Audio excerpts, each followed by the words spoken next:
सांब सदा शिव सांब सदा शिव सांब सदा शिव जय शंकर। धर्म प्रेमी बंधुओं, आज आप सब श्री शिव महापुराण विद्येश्वर संहिता के 17वें अध्याय में सुनेंगे षडलिंग स्वरूप प्रणव का महात्म्य, उसके सूक्ष्म रूप ओंकार और स्थूल रूप पंचाक्षर मंत्र का विवेचन, उसके जप की विधि एवं महिमा, कार्य ब्रह्म के लोकों से लेकर कारण रुद्र के लोकों तक का विवेचन करके कालातीत पंचावरण विशिष्ट शिवलोक के अनिर्वचनीय वैभव का निरूपण तथा शिव भक्तों के सत्कार की महत्ता। ऋषिगण बोले, हे महामुने, हे प्रभो, आप हमारे लिए क्रमशः षडलिंग स्वरूप प्रणव का महात्म्य तथा शिव भक्त के पूजन की विधि बताइए। सूत जी ने कहा, महर्षियों, आप लोग तपस्या के धनी हैं।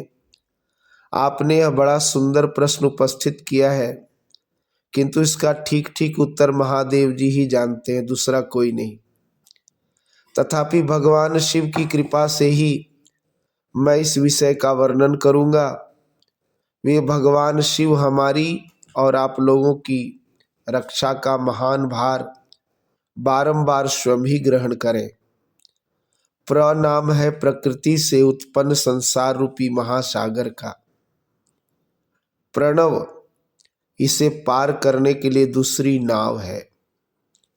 इसलिए हे विद्वान, इस ओंकार को प्रणव की संज्ञा दी गई है, क्योंकि यह प्रकृति से उत्पन्न संसार रूपी महासागर को पार करने का नाव है। ओंकार अपने जप करने वाले साधकों से कहता है, प्रपंच नहीं है वह तुम लोगों के लिए। अतः इस भाव को लेकर भी ज्ञानी पुरुष ओम को प्रणव नाम से जानते हैं। इसका दूसरा भाव यह है, प्रकर्षणेन न नयेत वह युष्मान मोक्षम इति वा प्रणवः, अर्थात यह तुम सब उपासकों को बलपूर्वक मोक्ष तक पहुंचा देगा। इस अभिप्राय से भी इसे ऋषि मुनि प्रणव कहते हैं। अपना जप करने वाले योगियों के तथा अपने मंत्र की पूजा करने वाले उपासक के समस्त कर्मों का नाश करके यह दिव्य नूतन ज्ञान देता है। इसलिए भी इसका नाम प्रणव है। उन माया रहित महेश्वर को ही नव अर्थात नूतन कहते हैं। वे परमात्मा प्रकृष्ट रूप से नव अर्थात शुद्ध रूप है, इसलिए प्रणव कहलाते हैं। प्रणव साधक को नव अर्थात नवीन शिव स्वरूप कर देता है। इसलिए भी विद्वान पुरुष उसे प्रणव कहते हैं, अथवा प्रकृष्ट रूप से नव दिव्य परमात्म ज्ञान प्रकट करता है, इसलिए वह प्रणव कहा गया है। प्रणव के दो भेद बतलाए गए हैं, स्थूल और सूक्ष्म।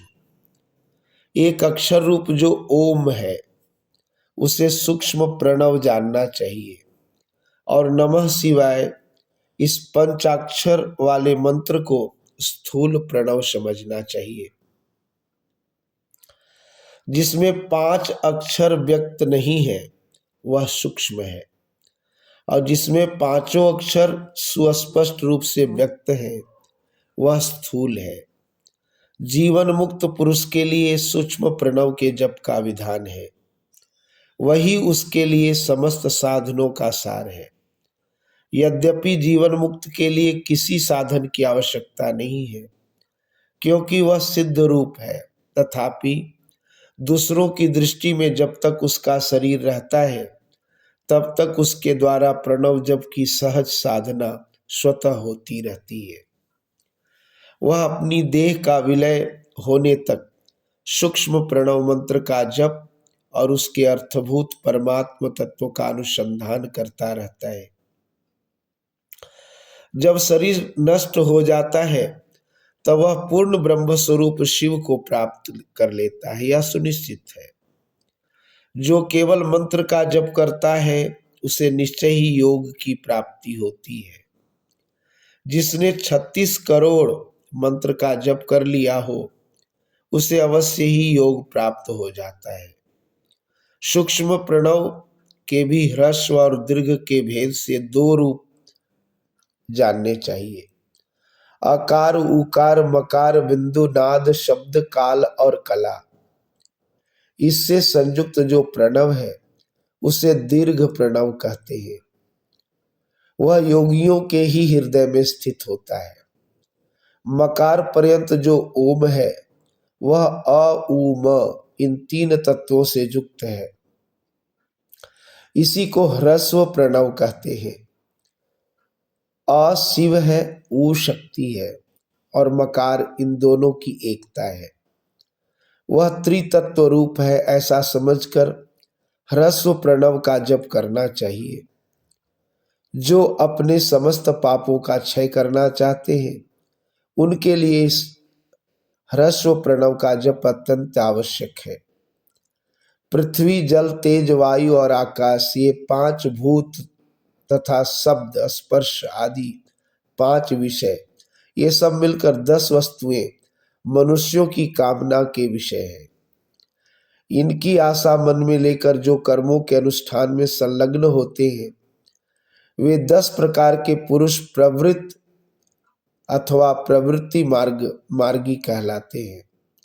और जो निष्काम भाव से शास्त्र विहित कर्मों का अनुष्ठान करते हैं वे निवृत्त अर्थात निवृत्ति मार्गी कहे गए हैं। प्रवृत्त पुरुषों को ह्रस्व प्रणव का ही जप करना चाहिए और निवृत्त पुरुषों को दीर्घ प्रणव का। व्यावृत्तियों तथा अन्य मंत्रों आदि में इच्छानुसार शब्द और कला से युक्त प्रणव का उच्चारण करना चाहिए। वेद आदि में और दोनों संध्याओं की उपासना के समय भी ओंकार का उच्चारण करना चाहिए। प्रणव का 9 करोड़ जप करने से मनुष्य शुद्ध हो जाता है। पुनः 9 करोड़ जप करने से वह पृथ्वी तत्व पर विजय पा लेता है। तत्पश्चात पुनः 9 करोड़ का जप करके वह जल तत्व को जीत लेता है। पुनः 9 करोड़ जप से वह अग्नि तत्व पर विजय प्राप्त कर लेता है। तदंतर फिर 9 करोड़ जप करके वह वायु तत्व पर विजयी हो जाता है। फिर 9 करोड़ जप से आकाश को अपने अधिकार में कर लेता है। इसी प्रकार 9 करोड़ जप करके वह क्रमशः गंध, रस, रूप, स्पर्श और शब्द पर विजय प्राप्त पाता है। इसके बाद फिर 9 करोड़ का जप करके अहंकार को भी जीत लेता है। हे द्विजों, मनुष्य 1000 मंत्रों के जप करने से नित्य शुद्ध हो जाता है। इसके अनंतर अपनी सिद्धि के लिए जप किया जाता है।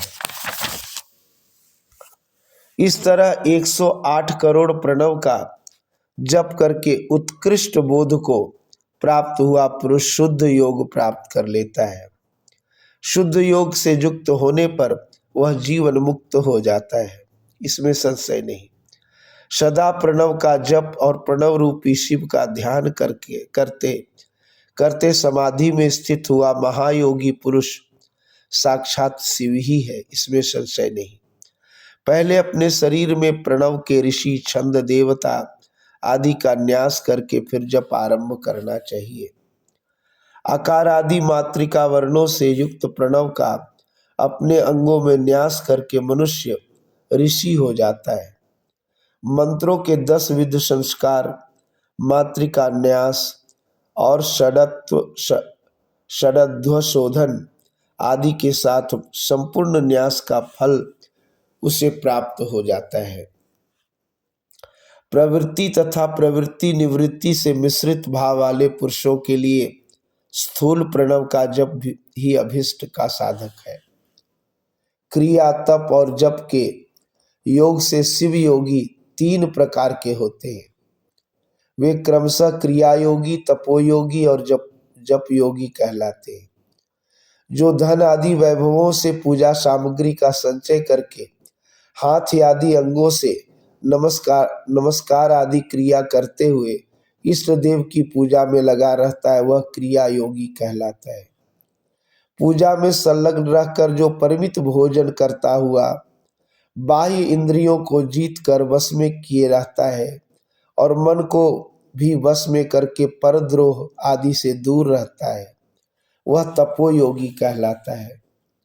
इन सभी सद्गुणों से युक्त होकर जो सदा शुद्ध भाव से रहता तथा समस्त काम आदि दोषों से रहित हो शांत चित्त से निरंतर जप किया करता है, उसे महात्मा पुरुष जप योगी मानते हैं। जो मनुष्य 16 प्रकार के उपचारों से शिव योगी महात्माओं की पूजा करता है, वह शुद्ध होकर शालोक्य आदि क्रम से उत्तरोत्तर उत्कृष्ट मुक्ति को प्राप्त कर लेता है। हे द्विजों, अब मैं जप योग का वर्णन करता हूँ, आप लोग ध्यान देकर सुने। तपस्या करने वाले के लिए जप का उपदेश किया गया है, क्योंकि वह जप करते करते अपने आप को सर्वथा शुद्ध कर लेता है। हे ब्राह्मणों, पहले नमः पद हो, उसके बाद चतुर्थी विभक्ति में शिव शब्द हो तो पंच तत्वात्मक नमः शिवाय मंत्र होता है। इसे शिव पंचाक्षर कहते हैं। यह स्थूल प्रणव है। इस पंचाक्षर के जप से ही मनुष्य संपूर्ण सिद्धियों को प्राप्त कर लेता है। पंचाक्षर मंत्र के आदि में ओंकार लगाकर ही सदा उसका जप करना चाहिए। हे द्विजों, गुरु के मुख से पंचाक्षर मंत्र का उपदेश पाकर जहाँ सुखपूर्वक निवास किया जा सके, ऐसी उत्तम भूमि पर महीने के पूर्व पक्ष में प्रतिपदा से आरंभ करके कृष्ण पक्ष की चतुर्दशी तक निरंतर जप करता रहे। माघ और भादो में के महीने अपना विशिष्ट महत्व रखते हैं। यह समय सब समयों से उत्तमोत्तम माना गया है।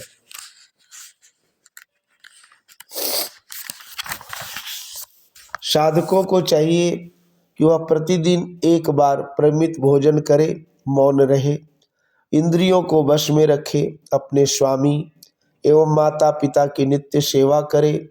इस नियम से रहकर जप करने वाला पुरुष 1000 जप से ही शुद्ध हो जाता है, अन्यथा वह ऋणी होता है। भगवान शिव का निरंतर चिंतन करते हुए पंचाक्षर मंत्र का 5 लाख जप करे। जप काल में इस प्रकार ध्यान करे, कल्याणदाता भगवान शिव कमल के आसन पर विराजमान हैं। उनका मस्तक श्री गंगा जी तथा चंद्रमा की कला से सुशोभित है। उनकी बाईं जांघ पर आदि शक्ति भगवती उमा बैठी हैं। वहां खड़े हुए बड़े बड़े गण भगवान शिव की शोभा बढ़ा रहे हैं। महादेव जी अपने 4 हाथों में मृग मुद्रा, टंक तथा वर और अभय की मुद्रा धारण किए हुए हैं। इस प्रकार सदा सब पर अनुग्रह करने वाले भगवान सदा शिव का बार बार स्मरण करते हुए हृदय अथवा सूर्य मंडल में पहले उनकी मानसिक पूजा करके फिर पूर्वाभिमुख हो पूर्वोक्त पंचाक्षरी विद्या का जप करे। इन दिनों साधक सदा शुद्ध कर्म ही करे। जप की समाप्ति के दिन कृष्ण पक्ष की चतुर्दशी को प्रातः काल नित्य कर्म संपन्न करके शुद्ध और सुंदर स्थान में शौच संतोष आदि नियमों से युक्त होकर शुद्ध हृदय से पंचाक्षर मंत्र का 12,000 जप करे। तत्पश्चात सपत्नीक 5 ब्राह्मणों का जो श्रेष्ठ एवं शिव भक्त हो वर्ण करे। इनके अतिरिक्त एक श्रेष्ठ आचार्य का भी वर्ण करे और उसे सांब सदाशिव का स्वरूप समझे।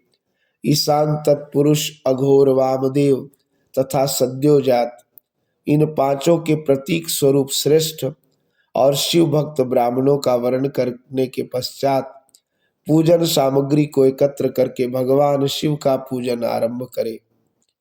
विधि पूर्वक शिव की पूजा संपन्न करके होम आरंभ करे। अपने गृह सूत्र के अनुसार मुखांत कर्म करने के पश्चात होम कार्य आरंभ करे। कपिला गाय के घी से 11, 101 अथवा 1001 आहुतियां स्वयं ही दे, अथवा विद्वान पुरुष शिव भक्त ब्राह्मणों से 108 आहुतियां दिलाए। होम कर्म समाप्त होने पर गुरु को दक्षिणा रूप में एक गाय और बैल देने चाहिए। ईशान आदि के प्रतीक रूप जिन 5 ब्राह्मणों का वर्ण किया हो उनको ईशान आदि ही स्वरूप समझे और आचार्य को सांब सदाशिव का स्वरूप माने। इसी भावना के साथ उन सब के चरण धोए और उनके चरणोदक से अपने मस्तक को सींचे। ऐसा करने से वह साधक 36 करोड़ तीर्थों में स्नान करने का फल तत्काल प्राप्त कर लेता है। उन ब्राह्मणों को भक्ति पूर्वक दशांग अन्न देना चाहिए। गुरु पत्नी को पराशक्ति मानकर उनका भी पूजन करे। ईशानादि क्रम से उन सभी ब्राह्मणों का उत्तम अन्न से पूजन करके अपने वैभव विस्तार के अनुसार रुद्राक्ष वस्त्र, बड़ा और पू आदि अर्पित करे। तदंतर दिक्पाल आदि को बलि देकर ब्राह्मणों को भरपूर भोजन कराए। इसके बाद देवेश्वर शिव से प्रार्थना करके अपना जप समाप्त करे। इस प्रकार पुरस्चरण करके मनुष्य उस मंत्र को सिद्ध कर लेता है। फिर 5 लाख जप करने से उसके समस्त पापों का नाश हो जाता है। तदंतर पुनः 5 लाख जप करने पर मनुष्य अतल से लेकर सत्य लोक तक के लोकों का ऐश्वर्य प्राप्त कर लेता है। आदि अनुष्ठान पूर्ण होने के पहले बगीचे में ही साधक की बीच में ही आदि अनुष्ठान पूर्ण होने के पहले बीच में ही साधक की मृत्यु हो जाए तो वह परलोक में उत्तम भोग भोगने के पश्चात पुनः पृथ्वी पर जन्म लेकर पंचाक्षर मंत्र के जप का अनुष्ठान करता है। वह पुरुष यदि पुनः 5 लाख जप करे तो उसे ब्रह्मा जी का सामीप्य प्राप्त होता है। पुनः 5 लाख जप करने से उसे सारूप्य नामक ऐश्वर्य प्राप्त होता है। 100 लाख जप करने से वह साक्षात ब्रह्मा के समान हो जाता है। इस तरह कार्य ब्रह्म हिरण्य गर्भ का सायुज्य प्राप्त करके वह उस ब्रह्मा का प्रलय होने तक उस लोक में यथेष्ट भोग भोगता है। फिर दूसरे कल्प का आरंभ होने पर वह ब्रह्मा जी का पुत्र होता है।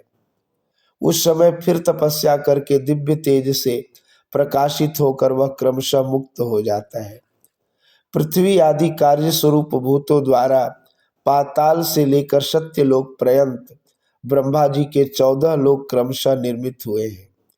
सत्यलोक से ऊपर क्षमालोक तक जो 14 भुवन है वे भगवान विष्णु के लोक हैं। उस क्षमालोक वाले श्रेष्ठ वैकुंठ में महाभोगी कार्य विष्णु कार्य लक्ष्मी सहित सबकी रक्षा करते हुए विराजमान रहते हैं। क्षमालोक से ऊपर सूचीलोक पर्यंत 28 भुवन स्थित है। सूचीलोक के अंतर्गत कैलाश में प्राणियों का संहार करने वाले रुद्रदेव विराजमान है। सूचीलोक से ऊपर अहिंसा लोक पर्यंत 56 भुवनों की स्थिति है। अहिंसा लोक का आश्रय लेकर जो ज्ञान कैलाश नामक नगर शोभा पाता है उसमें कार्यभूत महेश्वर सबको अदृश्य करके रहते हैं। अहिंसा लोक के अंत में कालचक्र की स्थिति है। तदंतर कालातीत स्थित है जहाँ कालचक्रेश्वर नामक शिव माहिष धर्म का आश्रय लेकर सबको काल से संयुक्त किए रहते हैं। असत्य, अशुचि, हिंसा, निर्दयता ये असत्य आदि 4 पाद काम रूप धारण करने वाले शिव के अंश हैं। नास्तिकता युक्त लक्ष्मी, दुसंग, वेदबाह्य शब्द, क्रोध का संग, कृष्ण वर्ण ये महामहिष के रूप वाले हैं। यहाँ तक महेश्वर के विराट स्वरूप का वर्णन किया गया, वहीं तक लोकों का तिरोधान अथवा लय होता है। उससे नीचे कर्मों का भोग है और उससे ऊपर ज्ञान का भोग। उसके नीचे कर्म माया है और उसके ऊपर ज्ञान माया। अब मैं कर्म माया और ज्ञान माया का तात्पर्य बता रहा हूँ।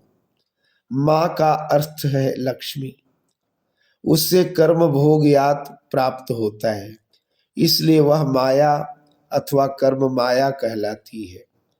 इसी तरह माँ अर्थात लक्ष्मी से ज्ञान भोग यात अर्थात प्राप्त होता है, इसलिए उसे माया या ज्ञान माया कहा गया है। उपर्युक्त सीमा से नीचे नश्वर भोग है और ऊपर नित्य भोग है।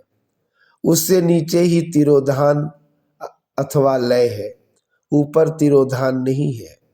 वहां से नीचे ही कर्ममय पाशों द्वारा बंधन होता है, ऊपर बंधन का सदा अभाव है। उससे नीचे ही जीव सकाम कर्मों का अनुसरण करते हुए विभिन्न लोकों और योनियों में चक्कर काटते हैं। उससे ऊपर के लोकों में निष्काम कर्म का ही भोग बताया जा गया है। बिंदु पूजा में तत्पर रहने वाले उपासक वहां से नीचे के लोकों में ही घूमते हैं। उसके ऊपर तो निष्काम भाव से शिवलिंग की पूजा करने वाले उपासक ही जाते हैं। उसके नीचे शिव के अतिरिक्त अन्य देवताओं की पूजा करने वाले घूमते रहते हैं। जो एकमात्र शिव की ही उपासना में तत्पर हैं, वे उससे ऊपर के लोकों में जाते हैं। वहां से नीचे जीव कोटि है और ऊपर ईश्वर कोटि। नीचे संसारी जीव रहते हैं, ऊपर मुक्त लोग। प्राकृत द्रव्यों से पूजा करने वाले उसके नीचे रहते हैं और पौरुष द्रव्यों से पूजा करने वाले उससे ऊपर जाते हैं। उसके नीचे शक्तिलिंग है और उसके ऊपर शिवलिंग है। उसके नीचे सगुण लिंग है, उसके ऊपर निर्गुण लिंग।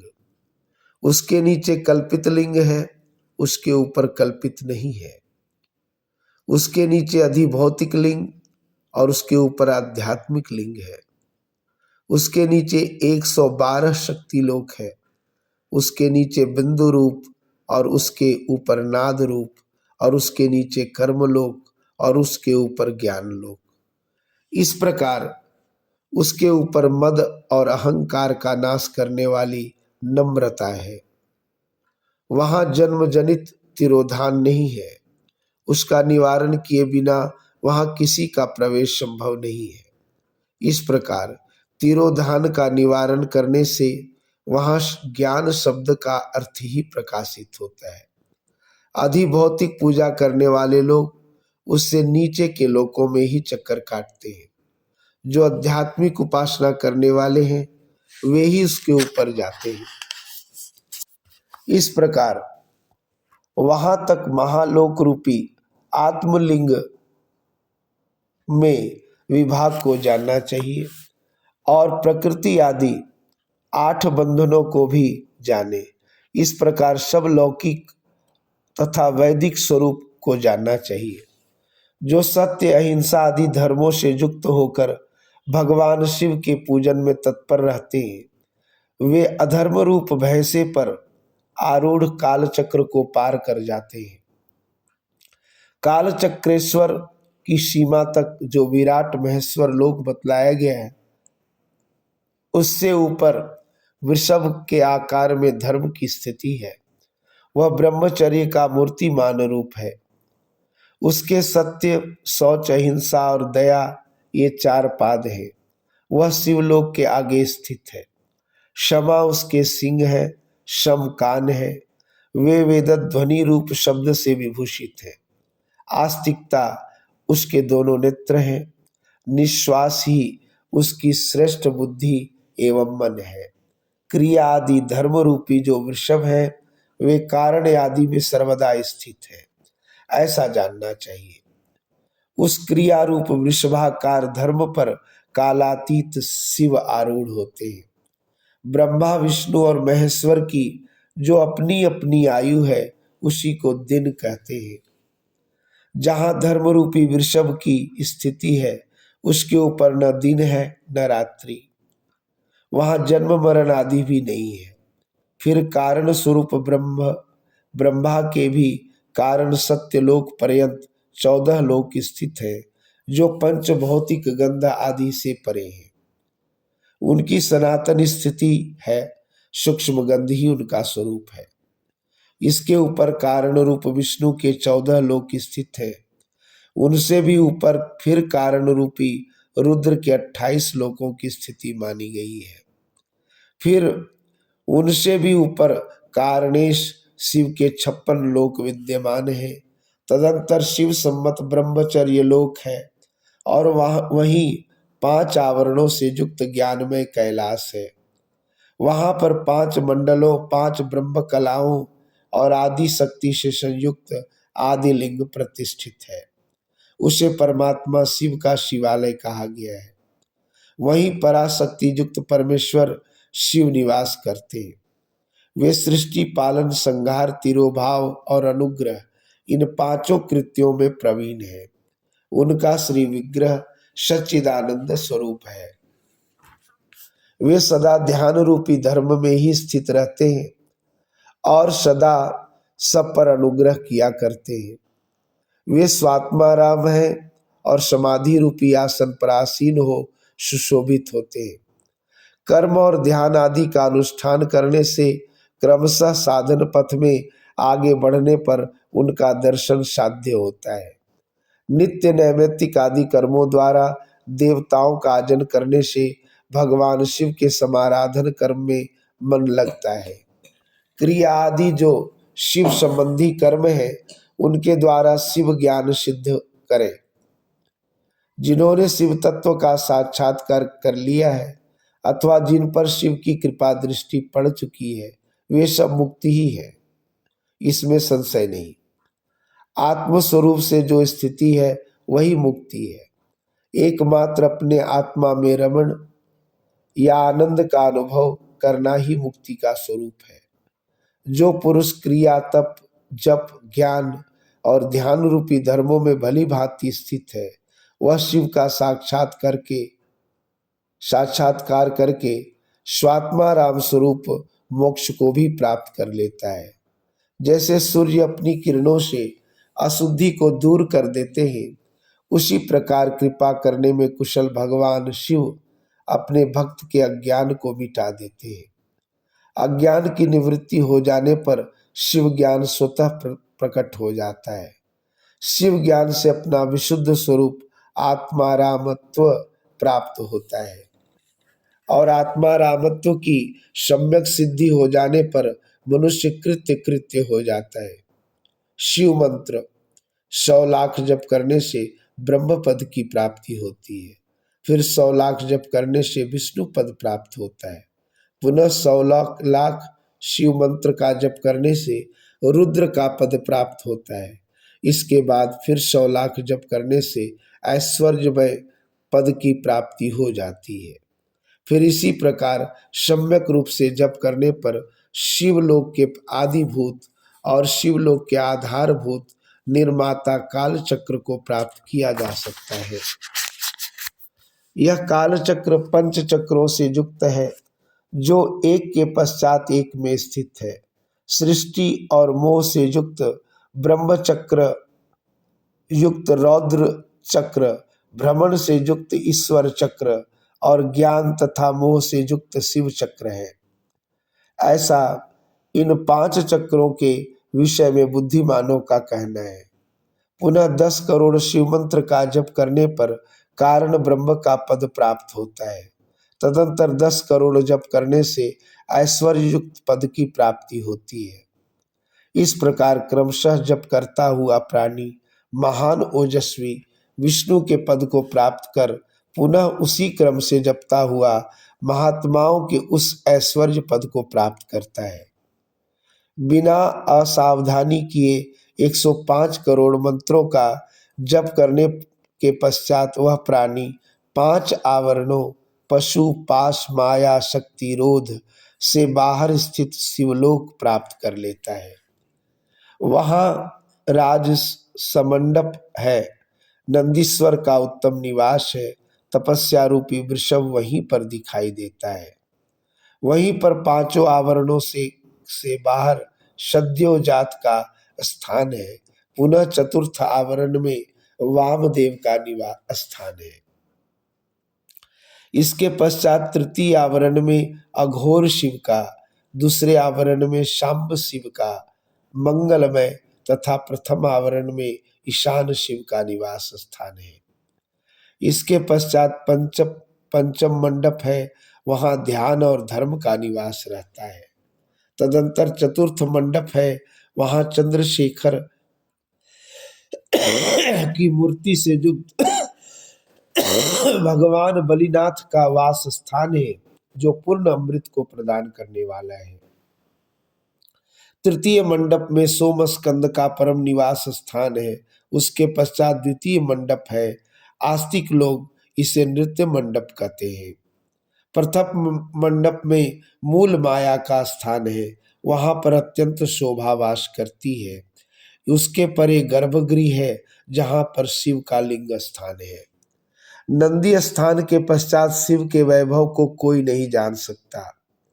नंदीश्वर बाहर रहकर शिव के पंचाक्षर मंत्र की उपासना करते हैं। इस प्रकार गुरु परंपरा से नंदीश्वर और सनत कुमार के संवाद की जानकारी मुझे हुई है।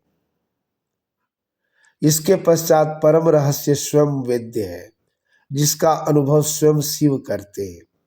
आस्तिक जनों का कहना है कि साक्षात शिव की कृपा से ही शिवलोक के ऐश्वर्य को लोग जान सकते हैं, अन्यथा असंभव है। इस प्रकार से शिव का साक्षात्कार प्राप्त कर जितेंद्रिय ब्राह्मण मुक्त हो जाता है, अर्थात मोक्ष को प्राप्त कर लेता है। अब मैं अन्य क्षत्रियादि वर्णों के विषय में कहूंगा, उसे आदर पूर्वक आप सुने। यदि ब्राह्मण को आयु प्राप्त करने की इच्छा हो तो उसे गुरु द्वारा बताए गए उपदेश के अनुसार इस शिव के पंचाक्षर मंत्र का विधि पूर्वक 5 लाख जप करना चाहिए। यदि स्त्री स्त्रीत्व अर्थात स्त्री योनि से मुक्त होना चाहती है तो वह भी 5 लाख पंचाक्षर मंत्र का जप करे। उन मंत्रों के प्रभाव से पुरुष का जन्म लेकर वह क्रमशः मुक्त हो जाती है। क्षत्रिय 5 लाख मंत्रों का जप करके क्षत्रियत्व दूर कर लेता है और क्षत्रिय वर्ण में रहने वाले गुणों से वह मुक्त हो जाता है। तदंतर पुनः 5 लाख मंत्रों का जप करने पर वह ब्राह्मण हो जाता है। फिर उतने ही मंत्र के जप से मंत्र सिद्धि प्राप्त हो जाती है। तत्पश्चात उसी क्रम से 5 लाख मंत्रों का जप करने पर वह मनुष्य मुक्त हो जाता है। वैसे 5 लक्ष मंत्रों का जप करने से अपने वैश्यत्व गुणों का परित्याग कर देता है। पुनः 5 लक्ष मंत्र का जप करने पर वह मंत्र क्षत्रिय कहलाने का अधिकारी हो जाता है।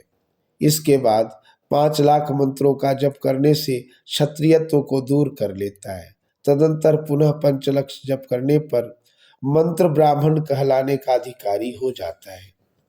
इसी प्रकार शूद्र भी मंत्र के अंत में नमः शब्द लगाकर यदि 25 लाख मंत्रों का जप करता है तो वह शूद्र मंत्र विप्रत्व को प्राप्त द्विज ब्राह्मण हो जाता है। चाहे स्त्री हो अथवा पुरुष, ब्राह्मण हो या अन्य कोई भी वर्ण हो, पंचाक्षर मंत्र का जप करने से सभी शुद्ध हो जाते हैं। जो कामना पूर्ति के लिए आतुर है उसे चाहिए कि वह नमः को आदि अंत में लगाकर शिव मंत्र का सदैव जप करता रहे। स्त्रियों और शूद्रों के लिए मंत्र जप का जैसा स्वरूप कहा गया है उसी के अनुसार गुरु को भी चाहिए कि वह उन्हें निर्देश दे। साधक को चाहिए कि वह 5 लाख जप करने के पश्चात भगवान शिव की प्रसन्नता के लिए महाभिषेक एवं नैवेद्य निवेदन करके शिव भक्तों का पूजन करे। शिव भक्त की पूजा से भगवान शिव बहुत प्रसन्न होते हैं। शिव और उनके भक्त में कोई भेद नहीं, वह साक्षात शिव स्वरूप ही है। शिव स्वरूप मंत्र को धारण करके वह शिव ही हो जाता है। शिव भक्त का शरीर शिव रूप ही है, अतः उसकी सेवा में तत्पर रहना चाहिए। जो शिव के भक्त हैं वे लोक और वेद की सारी क्रियाओं को जानते हैं। जो क्रमशः जितना जितना शिव मंत्र का जप कर लेता है उसके शरीर को उतना शिव का सामीप्य प्राप्त हो जाता है, इसमें संशय नहीं। शिव भक्त स्त्री का रूप देवी पार्वती का ही स्वरूप है। वह जितना मंत्र जपती है उसे उतना ही देवी का सानिध्य प्राप्त हो जाता है। बुद्धिमान व्यक्ति को शिव का पूजन करना चाहिए, इससे वह साक्षात मंत्र रूप हो जाता है। साधक स्वयं शिव रूप होकर पराशक्ति का पूजन करे। शक्ति वेर तथा लिंग का चित्र बनाकर अथवा मिट्टी आदि से उनकी आकृति का निर्माण करके प्राण प्रतिष्ठा पूर्वक निष्कपट भाव से इनका पूजन करे।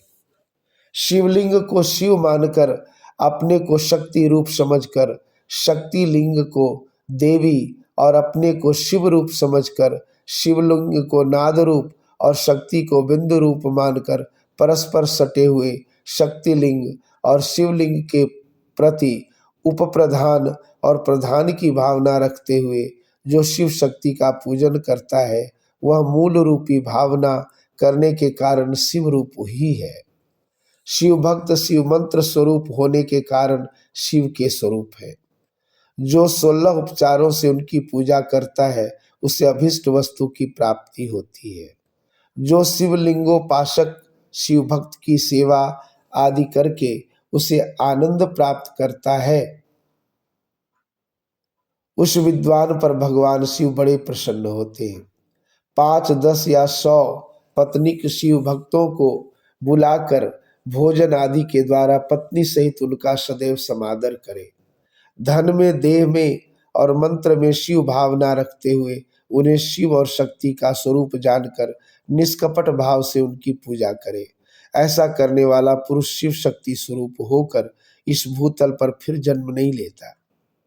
शिव भक्त की नाभि के नीचे का भाग ब्रह्म भाग और नाभि से ऊपर कंठ पर्यंत तक का भाग विष्णु भाग और मुख शिवलिंग स्वरूप हो कहा गया है।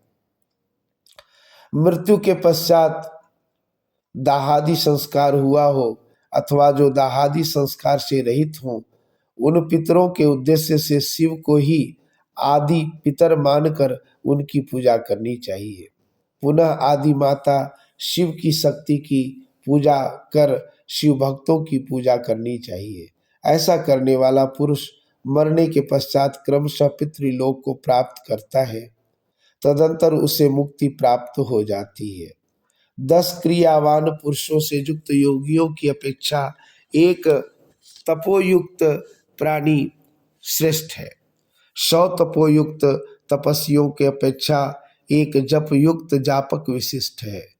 सहस्त्र जप युक्त जापकों की अपेक्षा एक शिव ज्ञानी का विशेष महत्व है।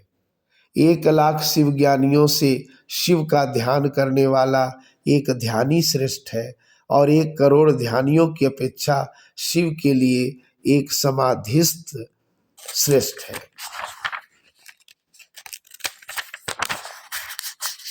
इस प्रकार उत्तरोत्तर वैशिष्ट कर्म से की जाने वाली पूजा से प्राप्त फल में भी विशिष्टता आ जाती है, जिसको जानना विद्वानों के लिए भी कठिन है। इस कारण से शिव भक्त की महिमा को कौन मनुष्य जान सकता है? जो मनुष्य शिव शक्ति और शिव भक्त की पूजा भक्ति पूर्वक करता है वह शिव स्वरूप होकर सदैव कल्याण को प्राप्त करता है। जो ब्राह्मण इस वेद सम्मत अध्याय को अर्थ सहित पढ़ता है वह शिव ज्ञानी होकर शिव के साथ आनंद प्राप्त करता है। हे मुनीश्वरों, विद्वान पुरुषों को चाहिए कि यह अध्याय वह शिव भक्तों को सुनाए। हे बुद्धजनों, ऐसा करने से भगवान शिव की कृपा से उनका अनुग्रह प्राप्त हो जाता है। इस प्रकार शिव पुराण के अंतर्गत प्रथम विद्येश्वर संहिता में प्रणवयुक्त पंचाक्षर मंत्र का महात्म्य वर्णन नामक 17वां अध्याय पूर्ण हुआ। सांब सदा शिव सांब सदा शिव जय शंकर। तो ये था 17वां अध्याय। और कल 18वें अध्याय में आप सब सुनेंगे बंधन और मोक्ष का विवेचन, शिव पूजा का उपदेश, लिंग आदि में शिव पूजन का विधान, भस्म के स्वरूप का निरूपण और महत्व, शिव के भस्म धारण का रहस्य, शिव एवं गुरु शब्द की व्युत्पत्ति तथा विघ्न शांति के उपाय और शिव धर्म का निरूपण। आज के लिए इतना ही। धन्यवाद।